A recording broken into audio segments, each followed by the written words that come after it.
Good morning, ACA students and teachers, and welcome to STARS Network News Live. I'm Claire from Miss Hill's class. And I'm Sophie from Mrs. Patcher's class, and we're glad you tuned in. Today's Thursday, October 25th, 2018. Guys, we're closing in on our kindness challenge.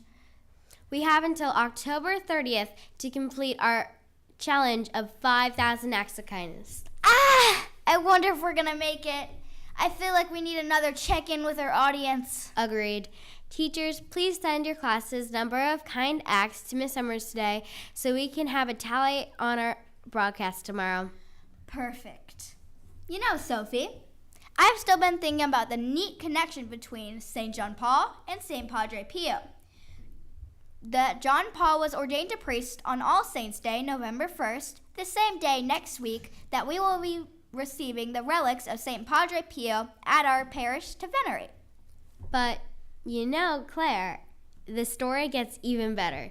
Did you know they actually met and corresponded in real life? Wow, really? No, I did not know that. It's true. John Paul II even had the blessing to go to confession with Padre Pio in 1947 when he was the youngest priest studying in Rome. The story just keeps getting better. We have a special clip to show today. Control room, run the clip. Padre Pio was a true spiritual father in every sense of the word. All priests we know are spiritual fathers. Their bride, the church, all the children of the church, belong to them. And Padre Pio realized, and he knew deeply, that all of his prayers, his sufferings, the sacrifice of his life was for souls. It was for the good of souls to bring them closer to Jesus. And for this reason, we are filming this special segment of Padre Pio today in the chapel, because Padre Pio spent hundreds, thousands of hours throughout his life in the chapel, in the presence of Jesus in the Eucharist, hearing confessions, and in this way, exercising his spiritual fatherhood, being a spiritual father.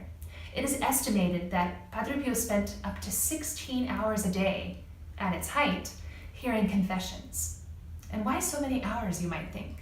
It was because of the hundreds of pilgrims who daily would come seeking him to hear their confession at San Giovanni Rotondo, which was the city where his monastery was in Italy.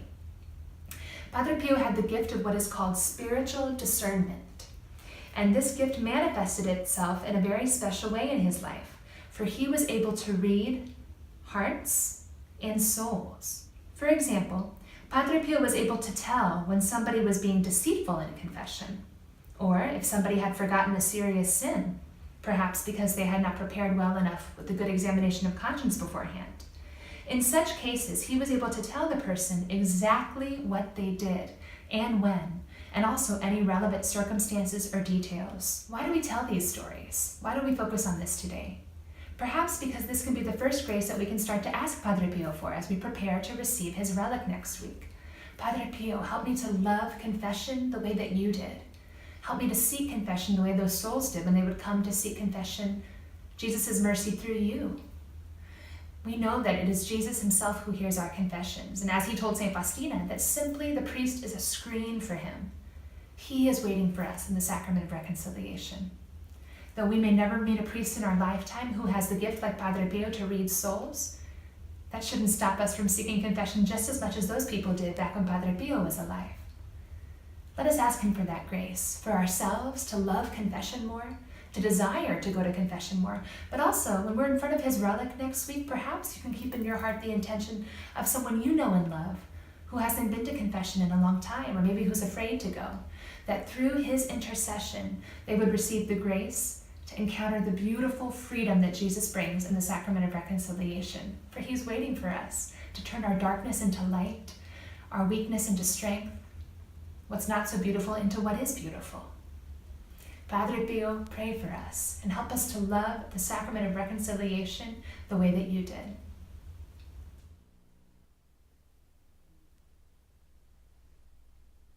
Wow, that was amazing. I cannot wait to learn more about Padre Pio.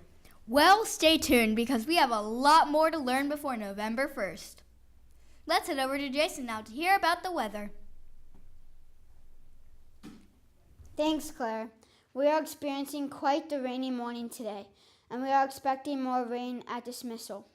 Our expected high today is 82 degrees, but it may feel cooler with the cloud cover we will have. Our evening low is about 72 degrees. Back to you, Claire. Thanks, Jason. Sophie, what's for lunch today? Miss Day is making spaghetti with meat sauce, tossed salad, breadsticks, and cake. Yummy. Let's remember to be polite to our cafeteria workers and volunteers. They work hard to provide us a nice lunch. Lunchtime is also a great time of the day to perform an act of kindness for our challenge. Time to talk birthdays. Yes, we have 2 birthdays today. Happy birthday to Tyson in Miss Bryan's class and Elaine in Miss Casper's class. Happy birthday! Let's head over to Kylie now to hear about our word of the week. Our word of the week is companion. Companion is a noun. A companion keeps someone company. The guide dog was the blind woman's constant companion. Back to you, Sophie. Thanks, Kylie. Tune in tomorrow for another exciting edition of Stars Network News Live. This is Claire signing off. And this is Sophie signing off. Have a great day!